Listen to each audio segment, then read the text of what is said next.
Hello, this is Patrick, and welcome to another electric vehicle trip.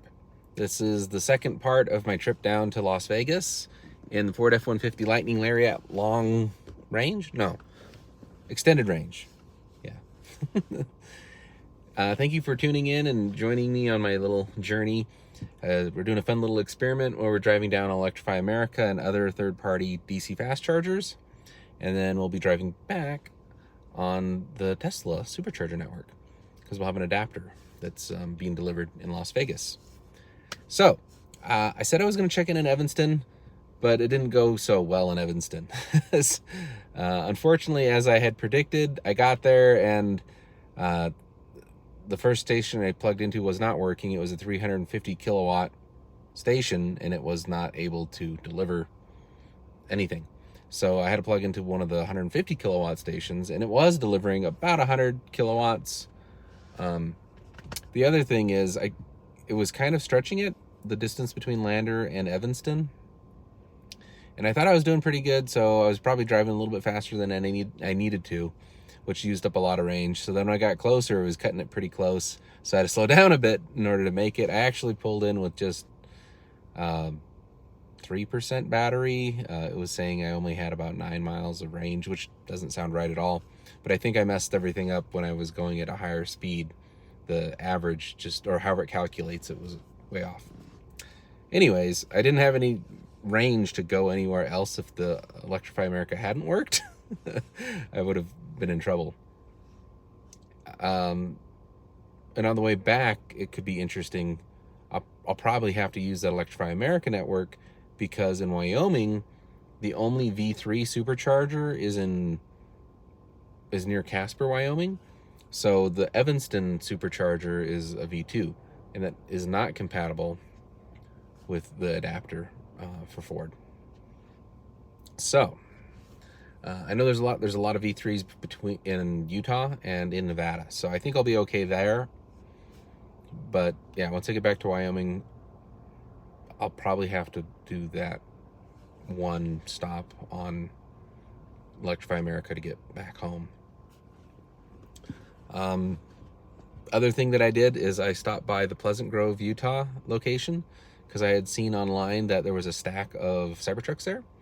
And my Cybertruck is almost all ready to go. I don't have a VIN, but everything's all done. Just supposed to be delivered this month.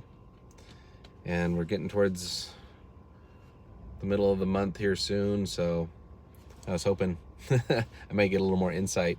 And I ran into a couple people that were taking delivery of their Cybertrucks, and it was interesting.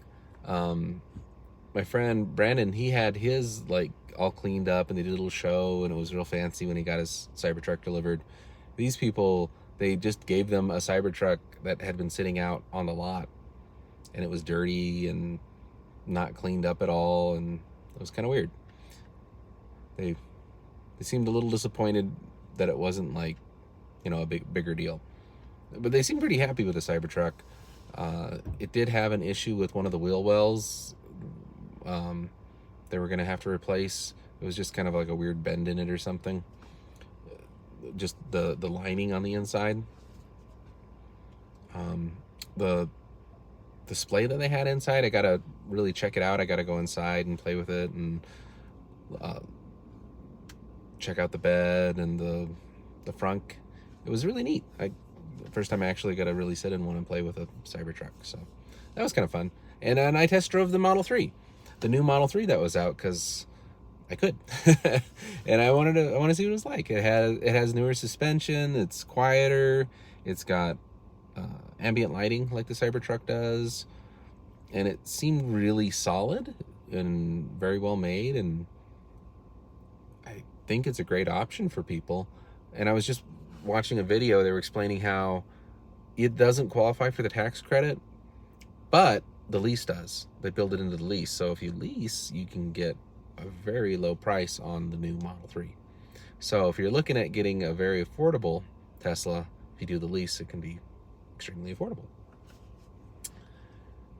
This is live, so if you guys have any questions or want to interact, well, I'm here stuck at the not so supercharger.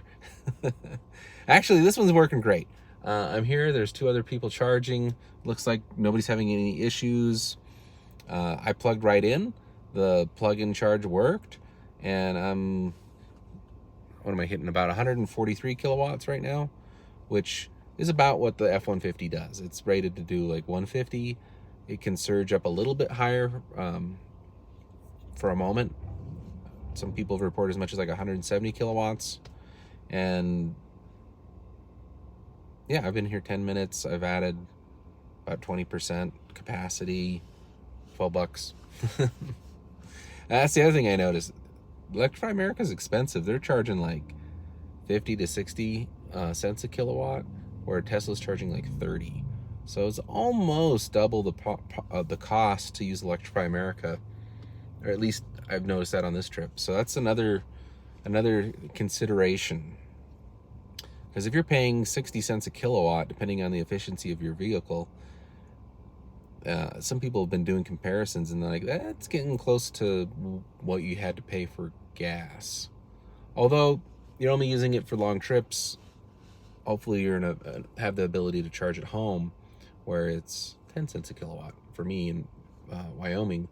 Or actually, I've got solar, and it's virtually nothing most of the time. So, but then I gotta pay for the investment on the solar. Yeah. So thanks everybody for watching the past 6 minutes. This was my update. The Scorpio, I keep calling it Scorpio. That's not how you pronounce the name of this town, but they've got a little petting zoo with a camel. It's weird. If you're ever going through Utah, it's kind of a different location. Looks like the Maquis leaving. Thanks everybody for watching. Please like, share, subscribe. Ask questions in the comment section below. I'll check them out when I can and get back to you. And I'll probably do another update video either later tonight or tomorrow on how it went the rest of the trip. I'm probably going to stop in Beaver, Utah, and in Mesquite. So I don't know if I'll make it all the way to Vegas. It looks like I could make it there by 9:30. Wow, that's actually not that bad. Well, I got to charge, so it might be more like 11 o'clock.